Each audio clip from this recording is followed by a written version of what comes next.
ज्या वेळेला ही मेली होती की नाही तलावात, ही मांडी एवढ्या पाण्यात मेली होती आणि मुंडकी त्यांची का नाही गाळात होती.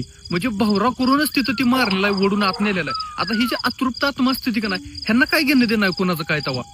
ही फक्त काय करणार की कोण जरी तिथं आला तर ती मारून टाकणार. त्यांची फक्त एकच अपेक्षा असते की त्यांच्या शरीरात घुसायचं, त्यांच्या हित बसायचं, सांध्यात बसायचं, कुठेही बसायचं, त्यांच्याकडनं खाणं पिणं जी काय आपली इच्छा आहे त्या सगळ्या पूर्ण करून घ्यायच्या.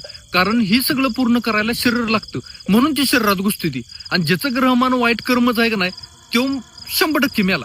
आणि अशा प्रकारच्या स्टोऱ्या बऱ्याच ठिकाणी घडतात. एवढं पट्टीचं पोहणारं सुद्धा थोडक्या पाण्यात मरते ती. म्हणजे कुठली तरी गोष्ट असल्याशिवाय तसं मरत नाही ती. ही वडून नेलेलं असते, मारलेलं असते. आता ही पण कुणाच तरी पितृ जायती, कुणाच तरी मुलं बाळ जायती ना. आता ही शरीर सोडताना सरळ नाही सोडलेलं, त्या पद्धतीनं तडपडून मेलेलं. मग ही पिंडदान जरी विधी केला तर ती सहजासहजी ही करत नाही ती लगेच. म्हणून त्यासाठी कुळदेवीची कुळपुरुषाची साधना ही लय महत्वाची असत्या. तुमच्या इष्ट देवतेची साधना लय महत्वाची असत्या. कुठेतरी ही पॉझिटिव्ह शक्ती आपल्या पाठीमागे उभा राहिली की ह्या आत्म्यांना कुठेतरी गती मिळते.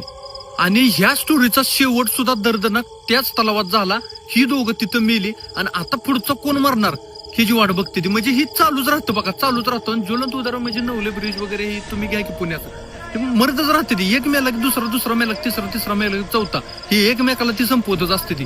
ह्याच्यात ज्याची साधना आहे, ज्याच्या मागे पॉझिटिव्ह शक्ती आहे, ज्याची औरा क्लीन आहे, कोणाच तरी आशीर्वादात तोच वाचतो, नाहीतर मग सपशेल मेला.